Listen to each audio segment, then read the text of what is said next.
permitan. Libertad para Francolini. Libertad para Francolini.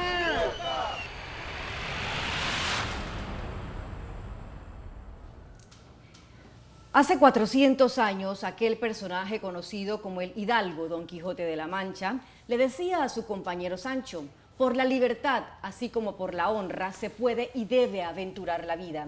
Y por el contrario, el cautiverio es el mayor mal que puede venir a los hombres.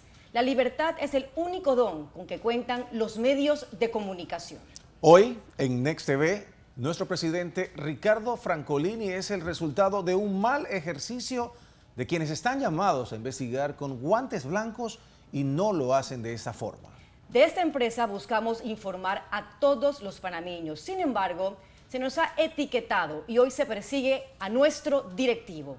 Son 18 días donde los colaboradores viven con un destino incierto y esto, aunque se quiera aceptar, es igual a atentar, o no se quiera aceptar, es igual a atentar contra la libertad de expresión. Por eso hacemos este programa.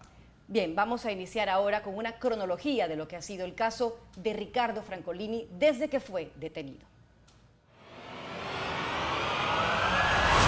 Ha pasado 1 año y 5 meses exactamente desde que un medio de comunicación escrito en Panamá mencionó al presidente de la compañía digital de televisión Next Canal 21, Ricardo Francolini.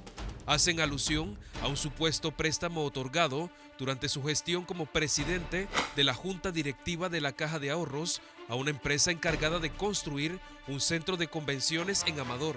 En base a estos recortes de periódicos, la Fiscalía Anticorrupción inicia una investigación. Fue en junio del 2015 que la Fiscalía amplió una de estas investigaciones en base a declaraciones de una funcionaria enviada por el actual gerente de la Caja de Ahorros. De allí no se supo más nada de la investigación. El domingo 9 de octubre del año 2016, el partido panameñista celebra su convención para ratificar la directiva electa por convencionales el domingo anterior. El día de hoy a nuestros adversarios, que con hechos y con la verdad en la mano, a partir de hoy iniciaremos una ofensiva democrática para defender y aclarar todas las mentiras y calumnias que diariamente lanzan en las redes sociales. Esa misma semana, 2 días después, el caso de la Caja de Ahorros resucita hasta con órdenes de conducción.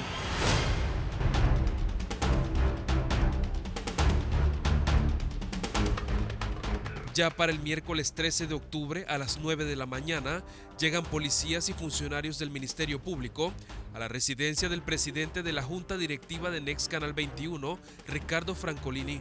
Allanan su residencia, retienen sus teléfonos celulares y computadores, lo conducen al edificio Avesa para indagatoria. El allanamiento continúa mientras Francolini está ante la Fiscalía en Vía España. De quienes fueron a allanar la residencia de Francolini. Y vamos a ver esto. Ahí está el nombre de él, Isaac Ortega. Ahí está su cédula. Vamos a seguir. Ahí está una serie de información, la placa del vehículo. Motivo, allanamiento. ¿Desde cuándo un periodista puede decirle a un portero de una urbanización privada que él va a un allanamiento? Y yo me pregunto, ¿es solo vinculado a este periodista o él está representando a la prensa? Para que vean lo mal que están actuando, lo doloso que están actuando. Llega la tarde y la defensa de Francolini baja de la Fiscalía y comunica a los medios de comunicación que la fiscal Tania Sterling le ordenó que saliera de la diligencia. Francolini queda sin derecho a defensa. Una humillación, que no me puedo quedar en el área del 5º piso y no acepto esas condiciones, y menos que estén funcionarios ya identificados del Consejo de Seguridad en la Fiscalía. Me parece fuera de contexto y menos en una diligencia que guarda relación con el presidente de un medio de comunicación. Desde un principio, el jurista Carlos Carrillo, consciente de los procedimientos del Ministerio Público, solicita fianza de excarcelación. Transcurrida la noche, a Ricardo Francolini se le decreta medida de detención preventiva. Esperemos que haya celeridad y que no haya intervención de factores reales de poder que impidan el derecho que tiene el señor Francolini. Pasa el día jueves 13 de octubre y Francolini no es llevado a revisión por parte de Medicatura Forense tras cumplir 24 horas en arresto. Al ser presidente de una junta directiva del único medio crítico a la gestión del actual gobierno, la población organiza marchas y vigilias para pedir libertad. ¡Libertad! ¡Libertad!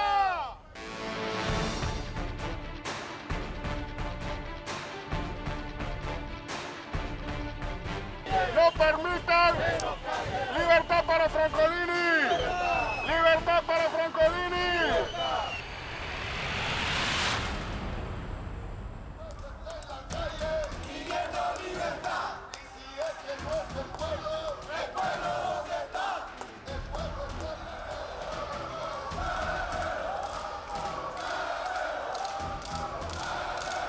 Durante una manifestación en el edificio Avesa, siendo las 5 de la tarde del martes 25 de octubre, el juzgado 13º niega la fianza de excarcelación. El empresario ya ha pasado 15 días detenido. Luego de más de 15 días en detención preventiva, el Ministerio Público solicita entonces se realicen auditos en la caja de ahorros, investigación que continúa 1 año y 5 meses después de iniciada en base a recortes de periódico.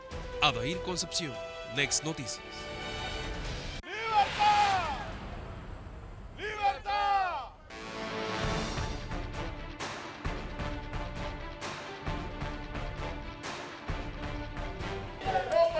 Para hablar efectivamente sobre lo que ha sido la detención de nuestro presidente de Junta Directiva, Ricardo Francolini, y todo el caso que ha girado y que se ha convertido también en mediático, en político y en judicial, tenemos el siguiente panel que nos acompaña esta mañana. Por supuesto, mis colegas Iván Donoso, periodista, por supuesto, y presentador de nuestro noticiero matutino, y también Guillermo Antonio Ruiz, quien se encuentra aquí presente. Y por supuesto, los abogados que nos van a acompañar, entre otros más que se van a unir posteriormente al panel, se encuentran Roniel Ortiz, exdelegado de la Fiscalía Auxiliar.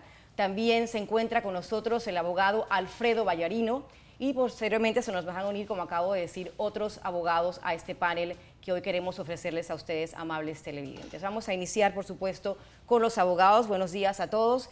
Básicamente, la pregunta esencial sería en este momento, y empezamos por el principio, licenciados. El tema de la conducción del señor Ricardo Francolini ha dejado muchas interrogantes. Una conducción que, según pues se ha comentado, hubo una omisión de citación previa. ¿Cómo analizamos esa orden de conducción que se dio ese día? Empecemos con usted, licenciado Vallarino. Sí, mira, para empezar, una orden de conducción debe darse cuando se entiende que la persona por sí misma no va a comparecer. Es decir, hay una especie de desatención a la autoridad, o hay por lo menos elementos básicos que hacen presumir que esa persona puede desatender los llamados de la autoridad. En este caso, desde el momento en que se ordenó la indagatoria, en la misma resolución se ordenó la conducción, no solamente de una persona, que pudieran decir, bueno, es que esto pudiera ser que yo tengo una persona que quién sabe no me cumple con los perfiles de que pudiera venir, sino de 6 personas, se hace de manera conjunta, es decir, no está establecido en base a la persona. Se manda a girar las conducciones y se hace de manera simultánea un operativo que casi que se haría para un grupo terrorista, ¿no? Es decir, hay otro presupuesto cuando uno va a rendir una indagatoria, y es que se hace sin apremio, se hace sin que la persona esté sometida a alguna consideración que pueda hacer que le afecte la forma en que debe declarar.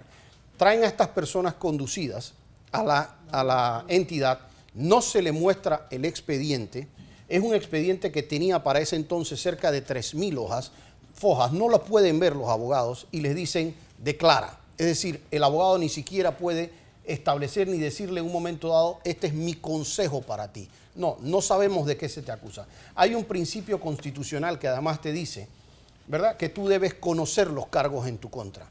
¿Cómo yo voy a conocer los cargos en mi contra si solamente me muestras una providencia indagatoria, lo que tú quieres que yo conozca, y las 3.000 fojas del expediente se las escondes a los abogados?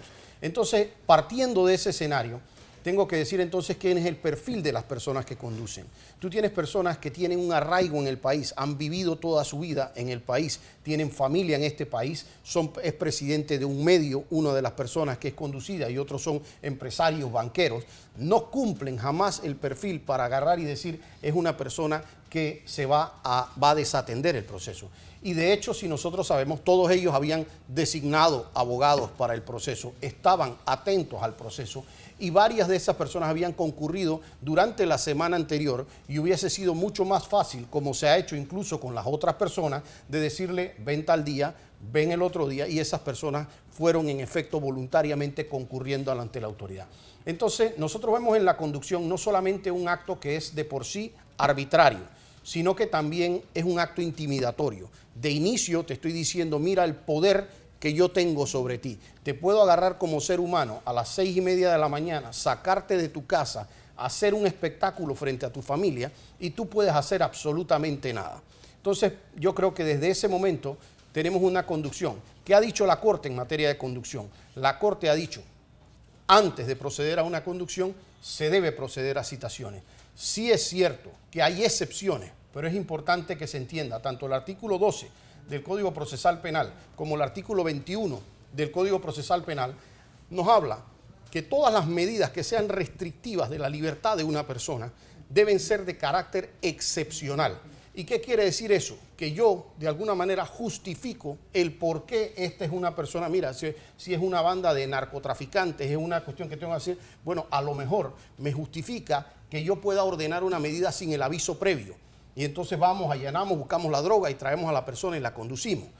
Pero en una investigación que la persona conocía por más de un año, que designó a sus abogados, que ha estado diciéndole, aquí está la defensa, llámenos para lo que sea que nos necesite, es completamente abusivo pasar a una conducción. Su análisis, licenciado, sobre la orden de conducción que se dio ese Ante día. todo, estamos trabajando con un Ministerio Público que está jugando con un código distinto al resto de los abogados, que está jugando con una constitución totalmente distinta al de todos a la constitución de todos los panameños, y están llevando a cabo acciones violatorias de muchos principios básicos. Un principio es la presunción de inocencia. Ante todo, lo que prima en un Estado de Derecho es que se presume tu inocencia hasta que no se demuestre tu culpabilidad. Hay un adagio jurídico que se establece que hay que investigar para detener, no detener para investigar. Y con el nuevo sistema penal acusatorio, que es garantista 100%, se establecen muchas pautas en cuanto a medidas cautelares de aplicación para poder llegar a la más drástica, que es la detención preventiva, que tienes que sopesar. En el caso del señor Francolini, no era una persona que tenía intenciones de fugarse del país, no era una persona que tenía intenciones de destruir pruebas, porque las pruebas estaban en la caja de ahorro. Si aquí hubiese alguno de estas personas tenido la pinta de un delincuente, hubiesen destruido los archivos y aquí no hubiese existido nada. Pero todo estaba ahí, o sea que el Ministerio Público no tenía absolutamente nada que hacer haciendo este tipo de show. Una diligencia un lunes, eso significa, yo trabajé muchos años en el Ministerio Público, 14 años, de que esa fiscal se la pasó todo el fin de semana planificando lo que estaban haciendo, convocando los medios que ellos querían, porque este es un show político.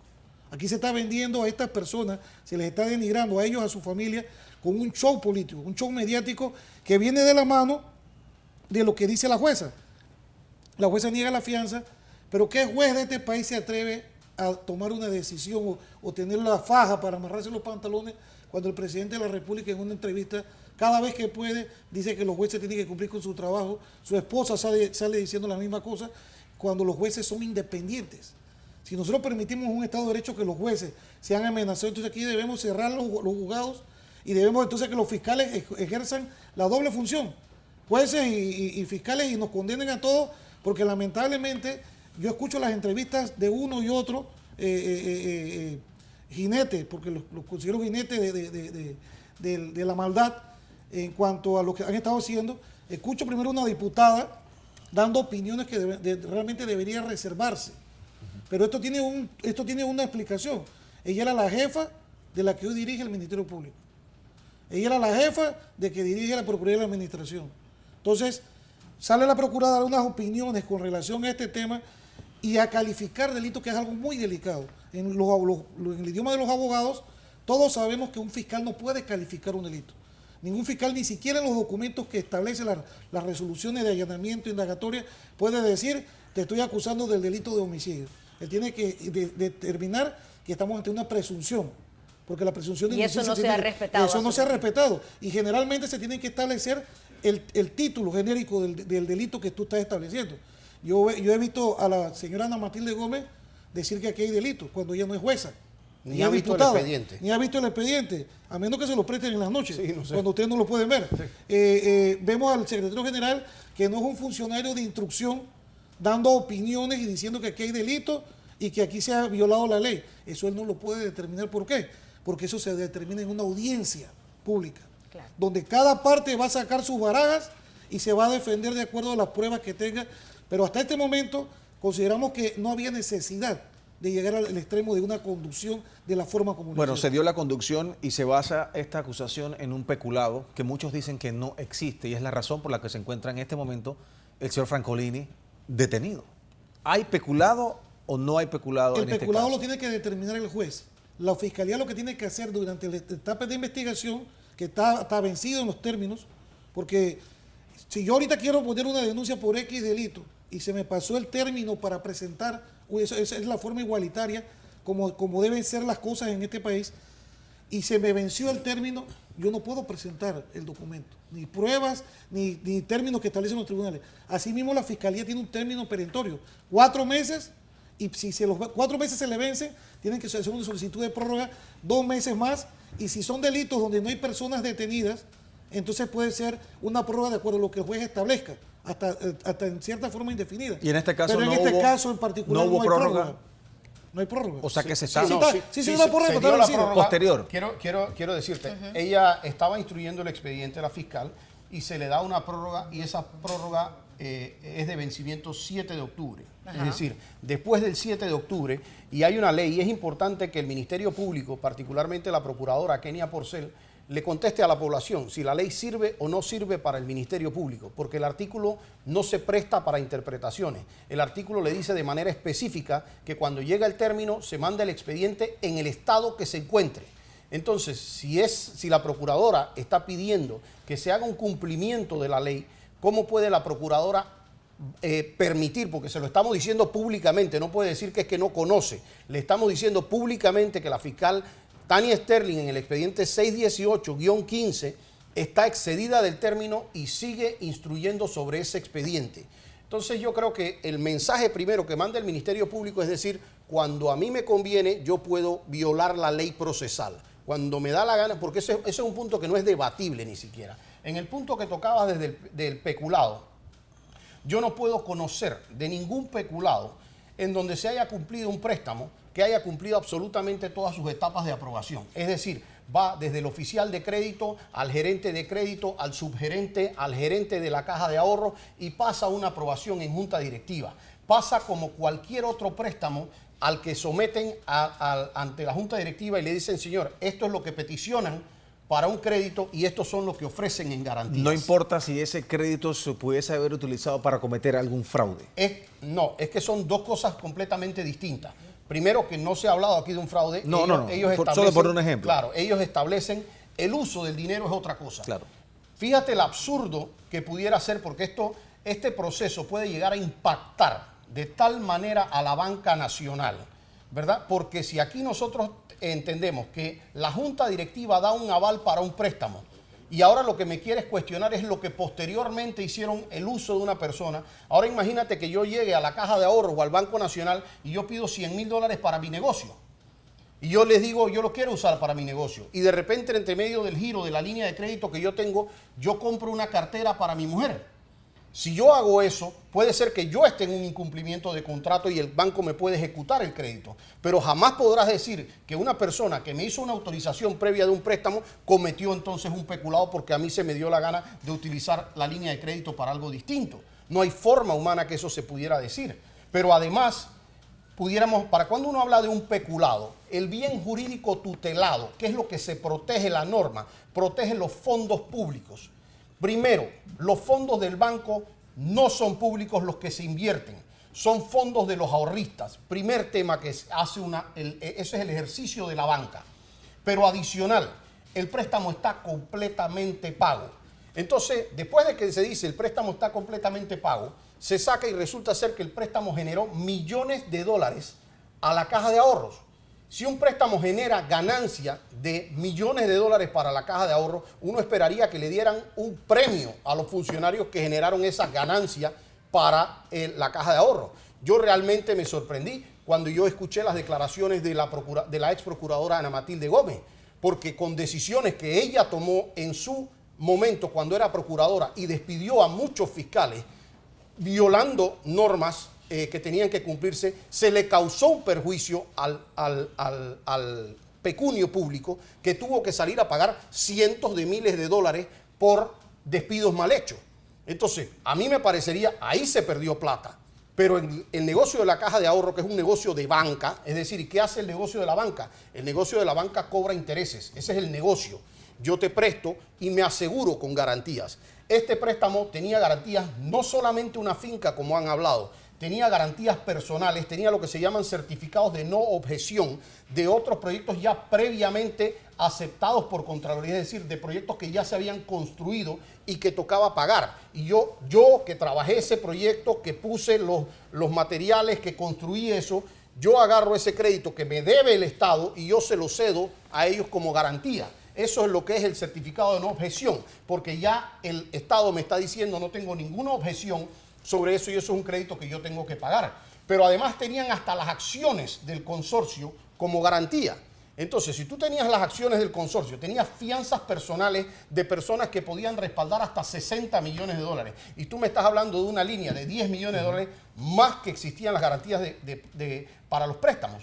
Tanto existían que este préstamo no solamente lo vio la Caja de Ahorro, era un préstamo sindicado que habían visto bancos como el HSBC, Goldman Sachs, o sea, era un préstamo que cumplía con parámetros de todos los otros bancos. Entonces, si tú me vas a discutir cuál fue el uso que se le dio a eso, eso lo tiene que ver el cliente. Y el cliente si respondió por eso, porque si yo, de nuevo, vuelvo al ejemplo, en donde yo agarro y tengo mi negocio, a mí me dieron la línea de crédito, yo la garanticé, está respaldada, se la pago al banco, pero yo uso $1,000 para comprar una cartera, pero por el otro lado, yo de plata mía le cubro al banco los $1,000 que yo estoy usando, podrás tener lo que tú quieras. ¿Cómo se puede? Me puedes discutir de un incumplimiento de contrato si tú quieres y hasta que hubiera habido la posibilidad de ejecutarlo si no lo hubieran pagado el préstamo. Pero tú jamás me podrás hablar de un peculado porque no existe lesión para el Estado. ¿Cómo se puede explicar lo que ha ocurrido en los últimos días, licenciado, ambos? El tema de que se ha querido como obligar a la Caja de Ahorro a presentarse como querellante y la Caja de Ahorro ya ha dicho contundentemente que no hay tal lesión patrimonial. ¿Cómo podemos analizar eso que está ocurriendo por parte de la Procuraduría de la Administración también? Hay una desesperación por parte de estos funcionarios para tratar de cumplir a alguien que les está dando la orden de que esto lo tienen que hacer. Porque es la primera vez que yo veo que el procurador de la Administración sale tan vehementemente a tratar de que se ponga una denuncia forzada. Si ya la Caja de Ahorro se había pronunciado simple y sencillamente que el Ministerio Público investigue, porque esa no es función de él tampoco. Pero fíjate que eso va todavía muchísimo más allá. Primero, en las normas que cita el propio procurador de la Administración, que es una persona que yo respeto y realmente me sorprendió muchísimo su posición, en la propia posición que él plantea, los artículos que él cita, dice que debe participar la entidad perjudicada. Pero es que la Caja de Ahorros no fue perjudicada. Entonces esto sería el equivalente a que yo le estuviera diciendo a Iván, ¿ve? Agarra y por favor denuncia a esa persona por el robo que te hizo. Y él le está diciendo, pero es que a mí no me robó nada. Yo le presté una plata y me la pagó. En otro proceso que lleva la misma fiscal Tania Sterling, que se ha caracterizado por violar el artículo 2033, que es el que da las prórrogas, el 2034, Tania Sterling en otras investigaciones, cuando una institución del Estado es afectada, de acuerdo al artículo 1971, se le insta a que de forma obligatoria tiene que constituirse en parte. Si está afectado. Si está afectado, claro, para poder reclamar. Claro. En otras investigaciones donde yo participo, ha pasado un año, 12 meses por encima de las prórrogas, y Tania Sterling no se... Ni Tania, ni Rigoberto, ni Ana Matilde están preocupados porque la Dirección de Contrataciones Públicas o cualquier otra institución se constituyan en parte. Pero no solamente para agregar un pequeño puntito. Fíjate lo peligroso que lo planteé antes con el caso de la ex procuradora Ana Matilde Gómez. el Estado siendo demandado por daños y perjuicios. Ahora imagínense que fuercen a la Caja de Ahorro a querellar a estas personas por un delito de peculado y entonces se prueba en corte que no hubo ningún peculado. El nivel de indemnización que le van a requerir a la Caja de Ahorro en daños y perjuicios, porque la gente va a decir, tú me acusaste de un peculado de una plata que yo te pagué. Entonces la que va a terminar demandada por sabrá Cristo cuántos millones de dólares va a ser la Caja de Ahorro, producto de forzar a esas personas a que la Caja de Ahorro vaya y presente una denuncia que es una simulación, sería en mi criterio una simulación de un hecho punible, porque están denunciando un hecho que jamás se cometió. Guillermo, estoy segura que también tienes mucho que preguntar en este momento. Y de hecho he esperado que los juristas evacúen todos los argumentos posibles, porque yo quiero traer a la mesa la denuncia del abogado Carlos Carrillo el día de la detención, cuando él habla de miembros del Consejo de Seguridad en la Fiscalía, y que él los ve y él los identifica con nombre propio. Y es que esto es un guión que ya tiene precedentes en la América Latina. En Argentina comenzaron con el grupo Clarín, rodeándolo y llenándolo de auditores, bueno, varios días. Después cambiaron la ley de medios en Argentina para desguazar el grupo completo. Incluso en Argentina se llegó a intervenir medios y comprarlos a la fuerza por personas que hoy están metidas en graves problemas con la justicia. Lo mismo pasó en Ecuador. Se forzó la salida de los directivos de varios medios de periódicos. Lo mismo pasó en Venezuela. Bueno, en Venezuela es más crudo el caso, donde el grupo Capriles, Globovisión, todos terminaron siendo asaltados jurídicamente y luego comprados. Esto es un guión que detrás de todo esto también hay inteligencia militar. Todas las personas que integran los estamentos de seguridad en Panamá y que también asesoran de alguna forma al gobierno son contemporáneos de muchos de los que han estado detrás de las situaciones que se han dado en países como Ecuador, Venezuela, Argentina. Es más, en este momento, en Argentina se está dando una serie de investigaciones donde han salido a la luz pública organizaciones de abogados dentro del Ministerio Público Argentino, como Justicia Legítima, de fiscales y jueces que eran acólitos del kirchnerismo. O sea, esto es un guión que ya traen estas organizaciones y que se lo presentan, se lo asesoran tanto a Panamá y bueno, será a sus autoridades o a las personas que estén detrás de todo esto. Cuando tú te das cuenta de que con los argumentos jurídicos que ustedes han planteado, pues por ahí no es que se está dando el debate, sino que se está dando políticamente, porque esto es un caso completamente político. Ahora, es preocupante porque el licenciado Carrillo decía justamente lo que dice Guillermo, justamente en la primera indagatoria que se hizo, denunció que primero lo sacan de la audiencia y segundo, no sabemos todavía, no nos quedó claro por qué razón lo sacaron de la audiencia o de la indagatoria, no sé cómo se llama, y que incluso él denuncia que ve miembros del Consejo de Seguridad y los identifica incluso. Eso es preocupante realmente, o sea, para ustedes es plenamente comprobable que fue así y por qué no ha quedado claro por qué el licenciado Carrillo tuvo que salir, si él es el abogado principal del señor Alfredo Franco es residente, prácticamente se ha trasladado a la fiscalía y yo voy prácticamente siempre. Yo vi los agentes del Consejo de Seguridad. ¿Usted los vio? Yo los vi. Y solamente tú tienes que llegar a la fiscalía y darte cuenta, tú ahí te das cuenta de todo. Que algo viene cuando tú llegas ahí y ves a todos estos personajes sentados porque no tienen otra cosa más. ¿Qué están haciendo ahí sentados? Mira, yo te digo una cosa. ¿Por qué sacan a Carrillo? La denuncia del licenciado Carlos Carrillo y que varios de los abogados que estuvimos ahí vimos con nuestros propios ojos, no solamente la declaración de él, a personal que no era de las instalaciones del Ministerio Público. ¿Con qué objetivo? Con el objetivo desconocido. Pero lo cierto es que Carlos Carrillo hizo una denuncia de carácter público, ¿verdad? Y eso se le conoce como la noticia criminal que puede llegar a manos del Ministerio Público. Si el Ministerio Público no investiga eso, para nosotros ya nos da unas luces con el aval de quién pueden estar ahí. ¿Qué están haciendo esas personas cuando al propio abogado de uno de los investigados no lo dejan estar y personal extraño que se dice pertenece al Consejo de Seguridad sí le permiten estar? A eso hay que agregar también la alineación en cuanto al argumento de muchos medios de comunicación, específicamente algunos periodistas. Bueno, la denuncia que acabamos de poner, de Juan Carlos Tapia cuando habla de que se pone allanamiento, que por cierto estaba mal escrito para un periodista que es grave.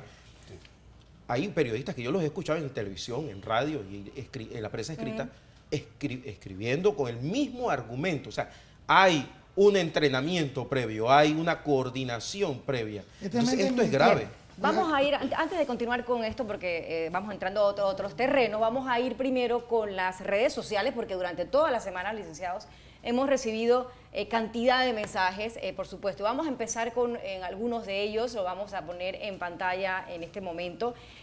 Aquí tenemos uno del expresidente Ricardo Martinelli que dice: antes compartíamos y éramos mejores amigos, ahora a todos allí persigue injustamente para meterlos presos, y vemos la fotografía, por supuesto, que habla por sí sola. Otros deben verse en ese espejo, Iván, hay otros más. También dice Estela Pichel, totalmente de acuerdo con Rolando Mirones, pase lo que pase con el caso de Caja de Ahorros, ya quedaron mal. Pésimo manejo desde el día 1. Y Rolando Mirones también habló de terrorismo judicial en una entrevista que nos concedió aquí en Next. El exministro de Seguridad, José Raúl Molino, son tweets que hemos recibido durante toda la semana sobre el caso. Aquí dice lo siguiente: ha hecho tanto daño a tanta gente y a familias que karma va hasta el 30 de junio del 2019, nos dice el exministro. Vamos con otro más y lo tenemos ya listo, el de Neftalí Isaac Jaén. Querido Dios, te pido por favor que el lunes las fiscalías no metan preso a ningún CD por la fatal entrevista de Varela en Alemania, por favor. Bueno, son algunas de las cosas que se dicen sobre este tipo de casos. Aquí está Ubaldo Davis, dice: todos sabemos que la justicia en este país es selectiva, digan lo que digan nuestras autoridades, y que no está separada del órgano ejecutivo. Y ahí, bueno, tenemos también otro más, Mirna. Aquí está Roberto Troncoso, quien es un abogado y también fue presidente del Comité de Derechos Humanos y ocupaba importantísimos puestos a nivel del país. Nos dice lo siguiente: la justicia no es una suerte de fallos caprichosos y trasnochados, se trata de brindar al país la mejor aproximación a la verdad, un derecho. Y en eso están los cuestionamientos también en términos de la administración de justicia, Iván. El abogado Ernesto Cedeño: si funcionarios le metieran el empeño que hacen con el tema Caja de Ahorro, supiéramos dónde fueron a parar los más de 403 millones de partidas circuitales. Recuerden que él ha estado insistiéndole al procurador, al Contralor de la Nación, que se haga esta investigación. Hay otro tuit más. Vamos con otro más, el de Cristóbal Silva: el abuso de la detención preventiva que el Ministerio Público sigue practicando, caso Francolini, impulsa con mayor fuerza la necesidad de una constituyente, que muchos abogados están abogando justamente por ese tema. Vamos también con la ex primera dama Marta de Martinelli: como ciudadano exijo que los préstamos de la Caja de Ahorro y Banco Nacional morosos sean investigados y a sus directivos que los aprobaron por posible lesión. Vamos con el último, Iván. Ahí está entonces, nuevamente Ricardo Martinelli, expresidente. Varela está lleno de odios, envidia y resentimientos. Caso Francolini: si no hay denuncia ni lesión, ¿por qué hay prisión? Este tipo es perverso, y es lo que dice entonces el expresidente Martinelli. Y esto es efectivamente uno de los cuestionamientos que se hace. ¿Por qué sigue la detención preventiva? Y pareciera que algunos sectores coinciden en que hay un cierto ensañamiento en este tema. Así es. Quedamos también en el tema de la presencia de los miembros del Consejo de Seguridad, que usted dice que usted lo vio. Yo lo vio, y que la salida y te puedo decir que, mira, todas estas acciones que se están dando son acciones de corte militar porque son abruptas, son violatorias. O sea, esta forma de proceder, como está haciendo el Ministerio Público, son ordenadas por policías. Todos los fiscales estos están actuando como títeres realmente. O sea, ellos no tienen ni siquiera discernimiento de decir, yo voy a hacer esto. Ellos tienen que hacer su trabajo de la forma como lo están haciendo mal, y llamar para ver quién le va a dar la instrucción de qué es lo que se va a hacer. ¿A quién llaman para...? Al Consejo de Seguridad. ¿A quién responde el Consejo de Seguridad? Al presidente de la República, al y ministro entonces, de la Presidencia. ¿está el Ejecutivo Bien. entonces inmiscuido o no está? Aquí hay injerencia. ¿Está o no está? En los otros medios, en Pero otros órganos es que del Estado. los estamentos policiales todavía a nivel de comisionados están llenos de militares que han estudiado Estado Mayor, y dentro de esos estudios han estudiado terrorismo psicológico, que es lo que pasa con el presidente de esta cadena, Ricardo Francolini, y con otros como nuestro compañero Fernando Correa. Me están pidiendo que vayamos a otro tema, vamos acá, ¿verdad? Sí, el caso de nuestro presidente de la Junta Directiva de Next TV ha despertado inquietudes. Casi todos los gremios se han pronunciado y han cuestionado la medida como exagerada y también como innecesaria. Alguien dijo recientemente que estamos inmersos en dudas y grietas, y que este caso de Ricardo Francolini es para algunos un caso emblemático que debe despertar alarmas.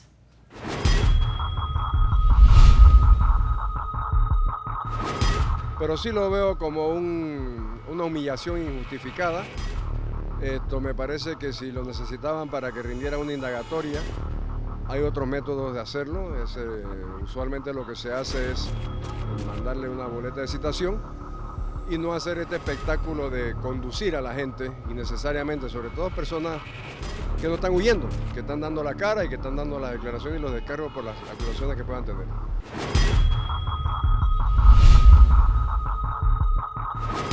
Estamos un poco preocupados no solo por la cantidad de medidas cautelares y las mismas medidas cautelares que se han tomado, sino también cómo se han sucedido las órdenes de conducción en las últimas semanas. Si bien es cierto, las medidas de conducción no han sido ilegales, muchos abogados, inclusive la ex procuradora, han manifestado que no necesariamente debieron haber sido la primera opción en cuanto a medidas de conducción. Esto crea una incertidumbre, esto crea desconfianza, esto afecta a la economía, afecta a la inversión extranjera, debido a que el sentir del pueblo es que no se está viviendo una presunción de inocencia, se están violando los derechos de las personas.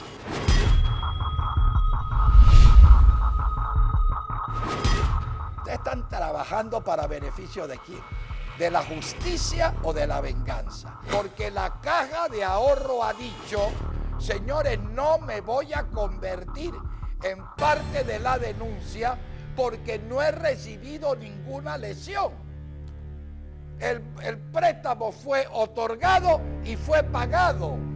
Figuras reconocidas, gremios importantes, abogados, todos se han pronunciado en torno a la detención del presidente de la Junta Directiva de Next TV, el empresario Ricardo Francolini. Si hoy en día permanecen silenciosos ante este ultraje, ante una detención arbitraria, ante una represión de los medios opositores, simplemente véanse reflejado que esto les puede suceder mañana. Las dudas sobre el procedimiento han girado en torno a varios puntos.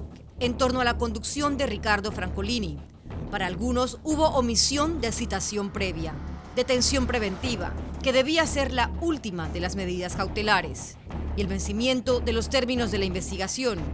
En torno al allanamiento, ya que no se justificaba allanar la casa de Ricardo Francolini 2 años después de haber cesado su relación con la Caja de Ahorros. El allanamiento para algunos abogados no guardaba relación con la investigación. Peculado, no pudo haber tal delito si no existió lesión patrimonial. Y por último, excesos del Ministerio Público. La conducción se da para demostrar el poder del Ministerio Público, según abogados. Hay un contrato de préstamo que es legal, vigente, eficaz y que cumplió con todos los requerimientos y ha sido cumplido. Entonces, si la lógica es no hay un daño y estas personas regresaron el dinero, entonces yo voy a disminuirle la pena por una responsabilidad, o sencillamente cumplieron con las obligaciones de pagar un préstamo. No sé si me explico. O sea, ¿qué va a hacer el juez ante esto? Ni Ricardo Francolini ni Fernando Correa se estaban escapando del país, que yo sepa, ¿no? Y por otro lado, me parece que la manera, la forma como lo han hecho, lo que indica es que se está actuando de manera visceral. La condición de ser figura relacionada a los medios de comunicación coadyuvaba a demostrar que no había peligro de fuga, ha dicho el abogado Carlos Carrillo. Sin embargo, el presidente de la Junta Directiva de Next TV, quien siempre estuvo presente en esta empresa televisiva, apoyando la imparcialidad y la objetividad y a sus colaboradores, cumple hoy 18 días de detención preventiva. Algunas conclusiones a las que han llegado conocedores de la materia son las siguientes.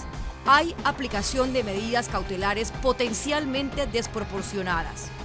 El procedimiento que se ha utilizado es a todas luces inconveniente. La lesión patrimonial no ha sido aclarada aún. Y este abuso lo que ha traído son consecuencias a nivel no solo nacional de la indignación de mucha gente, sino también internacionalmente. ¿Por qué? Porque las miradas se centran en materia de derechos humanos sobre un país donde está abusando sobre el sistema que le corresponde a lo que es judicialmente hablando. ¿Estamos o no inmersos en una serie de grietas judiciales? ¿Es este un caso emblemático que debe despertar alarmas? Algunos dicen que sí. Está en juego la justicia, el poder punitivo del Estado que debe ser manejado o alejado de excesos, pero más que nada, la vida humana que merece respeto a la presunción de inocencia. Vamos a ir entonces a una pequeña pausa para publicidad. Vamos a continuar con más de este interesante panel porque queremos más que nada dejar claros algunos puntos, informar y, como dicen ahora, hacer docencia sobre lo que está ocurriendo en términos del Ministerio Público y el manejo que se le está dando a muchos de estos casos. Vamos a una pausa, regresamos en unos segundos con más de este debate. ¡Libertad! ¡Libertad!